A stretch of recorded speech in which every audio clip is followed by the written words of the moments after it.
का विश्व ब्रह्मांड कर्तव्य बोलिए। किसका प्रश्न है? कर्तव्य। कर्तव्य। यदि आप जैसे एक विक्रेता हैं दवा के, तो आपको नकली दवाई नहीं बेचनी। आप एक डॉक्टर हैं, तो आप मरीज के साथ धोखेबाजी नहीं करनी। आप एक मास्टर हो, विद्यार्थी के साथ धोखेबाजी नहीं करके संपूर्ण प्रयत्नशील होकर उसको पढ़ाना। ऐसे पूरा विश्व ब्रह्मांड के सारे कार्य समझ लीजिए।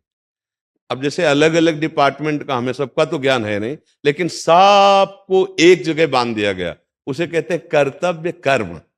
जैसे आप पिता हैं किसी के, पुत्र हैं किसी के, मित्र हैं किसी के, और समाज में आप कोई ना कोई सेवा लिए हुए हैं। आप अपने कर्तव्य को जानते हैं कि मेरे कर्तव्य का क्या स्वरूप है। बस उस कर्तव्य को भगवान की सेवा मानकर और नाम जप करते हुए करें, उसमें धोखेबाजी ना हो, अधर्म ना हो, बढ़िया बात बन जाएगी। पूरे पूरे विश्व ब्रह्मांड का एक ही उत्तर है, अपने अपनी जगह अपने कर्तव्य का पालन करना। अब जैसे मानो औषधि आपको पता है नकली है, इसके बेचने में मुझे बहुत लाभ मिलेगा। अब आप गड़बड़ कर रहे हैं। पता है कि मरीज इतने कम से ठीक हो सकता है, लेकिन लंबा बिल बनाने के लिए मुझे ऐसा, अब आप गलत कर रहे हो। पता है कि आपको सरकार पैसा देती है विद्यार्थियों को सही ढंग से अच्छे आचरण सिखाते हुए विद्या अध्ययन करा, अब आप गलत कर रहे हो। अगर नहीं समय दे रहे विद्यार्थियों को, आप गप्पों में समय लगा रहे हो, आप ऐसे व्यर्थ में समय दे रहे हो। ऐसे पूरे सिस्टम, आप कोई पदाधिकारी हो, आप कोई राष्ट्र के पदाधिकारी हो, आप किसी डिपार्टमेंट के पदाधिकारी, अपने अपने कर्तव्य का अक्षरशः पालन करे और वो कर्तव्य कर्म भगवान को समर्पित कर दे और नाम जप करे। वो महात्मा है, चाहे वो पदाधिकारी हो, चाहे ये राष्ट्र में सबसे बड़ा पद उस समय होता था चक्रवर्ती सम्राट पद। अम्बरीश जी चक्रवर्ती सम्राट थे और महाभागवत थे। जनक जी राजा थे और ज्ञानियों के गुरु परमहंस श्री सुखदेव जी के गुरु थे जनक जी महाराज।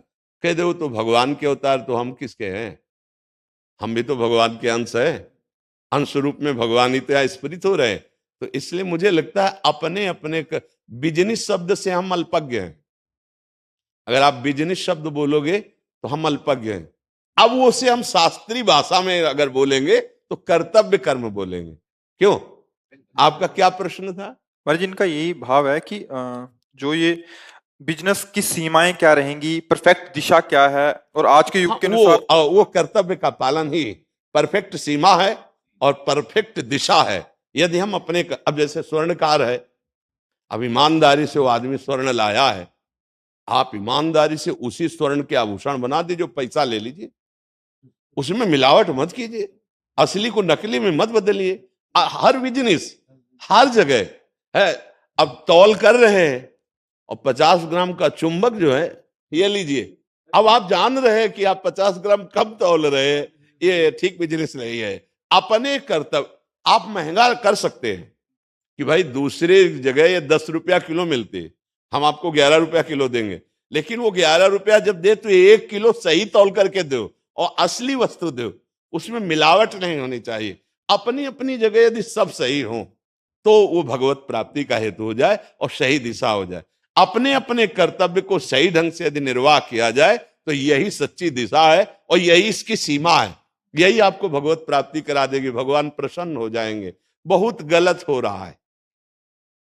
प्रायः कोई 100 में 1-2 होंगे जो अपने बिजनेस को कर्तव्य मान के कर रहे हैं, नहीं तो हर जगह हम कुछ मिलावट, कुछ कपट, कुछ झूठ ऐसा। और वो हम अपने परिवार के लिए नहीं, वो चीज अपने परिवार को नहीं दे सकते, लेकिन उससे जो आया हुआ धन है वो उससे भी खतरनाक है। जो आपने गलत करके धन कमाया है वो आपका सर्वनाश कर देगा। इसलिए हम सबसे प्रार्थना करते हैं कि तात्कालिक वर्तमान के लाभ को ना देखकर अपने और अपने परिवार के भविष्य के लाभ को देखो। अगर जो अधर्म आचरण करते हो तात्कालिक लाभ दिखाई देगा, लेकिन आप और आपके परिवार के भविष्य को चौपट कर देगा।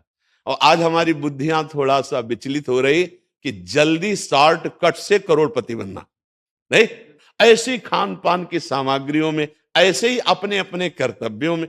एक डॉक्टर हमारे यहां उसे भगवान मानते हैं, नहीं मानते कि डॉक्टर भगवान का स्वरूप है। अब मरीज ने अपने जीवन को आपको दे दिया, आप जो चाहे कर सकते। अगर आप उसके जीवन के साथ कपट करते हैं, उपहास करते हैं, आप कोई अनर्थ करते हैं, तो सबसे बड़ा डॉक्टर वो तुम्हारे साथ जब ऑपरेशन करेगा ना तो होश उड़ जाएंगे। नहीं, हाँ, गाड़ी में बैठे जा रहे हैं, बोले एक्सीडेंट हुआ, बोले इतनी नसें टूट गई कि डॉक्टर ही नहीं संभाल सकते। इसलिए अपने अपने कर्तव्य का यदि पालन किया जाए, जब डॉक्टर के पास हम जाते हैं तो एक अपना भगवान मानते हैं, लिखित कर देते हैं कि हमारी मृत्यु के दोषी आप नहीं होंगे, मतलब अपने प्राणों को समर्पित कर दिया।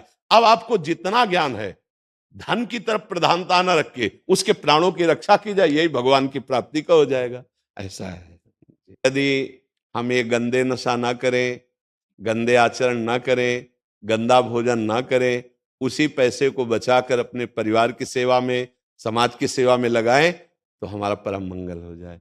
जैसे शराब पीना है, मांस खाना है, पैसे के बल से पराई माताओं बहनों के साथ गंदा आचरण करना है, जुआ खेलना है, ये आपको कभी सुखी नहीं कर सकते। अगर आप हमारे पास आए, हमारी प्रार्थना माने, हाथ जोड़ के कह रहे हैं, तो आपका परम मंगल हो जाएगा। और ये बात जिनके कानों में पड़े वो अपने जीवन को सुधार लें। शराब पीने से आपका स्वास्थ्य खराब होता है, समाज में महत्व नष्ट होता है, और आपका परिवार, आपने 100-200 रुपए की शराब पी और उसी की सब्जी लेकर घर जाते, बच्चों के लिए थोड़ा मीठा ले जाते, बच्चों को दुलार करने वाली वस्तु, तो आप परिवार के प्रिय बन जाते। आप सोचते हैं जुआ में, हम आज तक कोई जुआ में अरब खरबपति बन के जीवन भर सुखी नहीं रहा। महाराज धर्मराज युधिष्ठिर जब जुआ खेले तो द्रौपदी जी को क्या आपने सभा में देखा, और 12 वर्ष का वनवास, 1 वर्ष का अज्ञातवास। महाराज नल को पूरे जीवन कष्ट भोगना पड़ा इसी जुआ ने। तो हमें लगता है जुआ न खेले, शराब न पिए, मांस न खाए, पराई माताओं बहनों की तरफ गंदी दृष्टि न करे, तो मनुष्य जीवन ये आनंद के लिए मिला है। धर्म पूर्वक कमाओ और आनंद पूर्वक जियो, और खूब राधा राधा कहो। क्या पैसा लगता है राधा राधा के लिए?